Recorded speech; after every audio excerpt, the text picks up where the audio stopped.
வணக்கம் உறவுகளே. பல எதிர்பார்ப்புக்கு மத்தியில் வெளியான டாக்ஸிக் படம் எப்படி இருக்கிறது? இந்த படத்தை பார்த்து விட்டு நீங்கள் வெளியில் வரும்பொழுது யாருக்காவது 4 பேருக்கு சாத்தினாத்தான் உங்கள் கோபம் அடங்குற மாதிரி ஒரு உணர்வு உங்களுக்கு வரும். அப்பொழுதுதான் நீங்கள் புரிந்து கொள்வீர்கள் ஏன் படங்களில் கவுண்டமணி தான் கோவப்படும் போதெல்லாம் செந்திலுக்கு அப்புவார் என்று சொல்லி. எங்களோட ஸ்ட்ரெஸ்ஸை ரிலீஸ் பண்ணுறதுக்கு அப்படி 4 பேருக்கு சாத்த வேணும் போல தோணும்.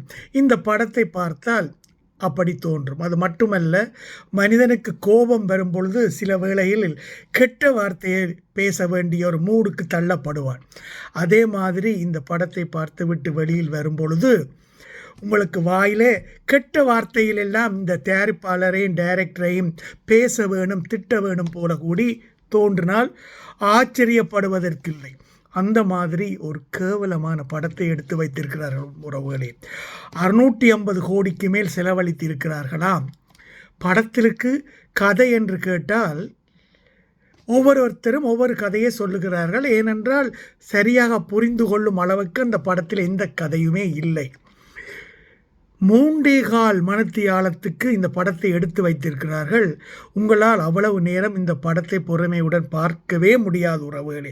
ஏனென்றால் படத்தில் ரசிக்கும் அளவுக்கு அங்கே ஒன்றுமே இல்லை. படம் முழுக்க ஹீரோ வாரார், தம் அடிக்கிறார், தண்ணி அடிக்கிறார், பொம்பளைகளோட கூத்தடிக்கிறார், சண்டை பிடிக்கிறார், வெட்டுகிறார், கொத்துகிறார், துப்பாக்கி கிடைத்தால் சுடுகிறார். 10 ரிப்பீட். இதே தான் அங்கே நடந்து கொண்டிருக்கிறது.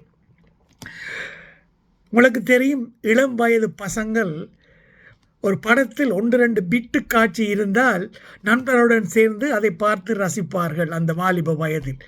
ஆனால் இந்த படத்துக்கு அப்படியான ஒரு முத்திரையை நீங்கள் பதிக்க இயலாது. ஏனென்றால் இந்த படமே முழு நீள பிட்டு படம்தான். ஒரு ப்ளூ ஃபிலிம் லெவலுக்கு இந்த படத்தை எடுத்து வைத்திருக்கிறார்கள். அது கேவலம் என்னவென்றால் உறவுகளே, இந்த படத்தை எடுத்தவரே ஒரு பெண் டைரக்டர்.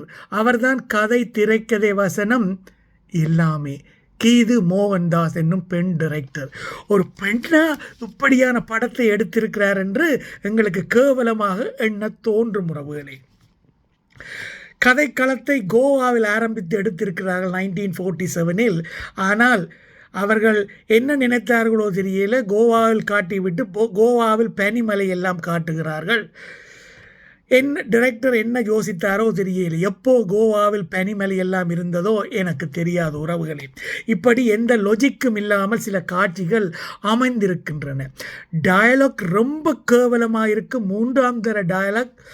என்னை பொறுத்தவரையில் இந்த டயலாக்கே சென்சார் பலதை வெட்டி இருக்க வேண்டும் அளவுக்கு தரம் கெட்ட டயலாக்குகள் படத்தில் இருக்கின்றன உறவுகளே. ஹீரோ ஜாஸ் நடித்த பல கன்னட படங்கள் அண்மை காலமாக கொஞ்சம் நன்றாகவே வெளிவந்து ஓடின. அப்பொழுது எல்லோரும் பேசிக்கொண்டார்கள், கன்னட பட இண்டஸ்ட்ரி இப்போ கொஞ்சம் நல்லா டெவலப் பண்ணிட்டார்கள், தமிழ்நாடு இண்டஸ்ட்ரி லெவலுக்கு வந்து கொண்டு இருக்கிறார்கள் என்று பாராட்டு தெரிவித்தார்கள். ஆனால் இந்த படத்தை பார்த்த பிறகு நாங்கள் எல்லோரும் சேர்ந்து சொல்லுவோம், இல்லை அவர்கள் பழையபடி அவர்களது லெவலுக்கே வீழ்ந்து விட்டார்கள் என்று நாங்கள் நிச்சயமாக சொல்லுவோம் உறவுகளே. படத்தில் ஏகப்பட்ட பெண்கள், ருக்மணி வசந்த், நயன்தாரா, கியூமா குரேசி, தாரா அட்டாயா, இப்படி சொல்லிக்கொண்டே போகலாம். அதைவிட கியாரா அத்வானி என்ற ஒரு பெண்ணை கொண்டு வந்திருக்கிறார்கள். அந்த பெண்ணுடன் ஹீரோ பண்ணுற அட்டகாசம் நீலப்படத்தை மிஞ்சி விடுகிறது உறவுகளே. எந்த கண்ட்ரோலும் இல்லாமல் அவர்களது காதல், களியாட்டம் எல்லாம் நடக்கிறது. இது இந்த அளவுக்கு இந்த படத்துக்கு தேவைதானா என்ற கேள்வி வருகிறது உறவுகளே. நயன்தாரா ஹீரோவின் தமக்கையராக வருகிறார். அவரும் புகைப்பிடிக்கும் கேரக்டர் எல்லாம் நடித்திருக்கிறார். இன்னும் சொல்ல போனால் ஒரு விபச்சார கேரக்டரில் நடித்திருக்கிறார்.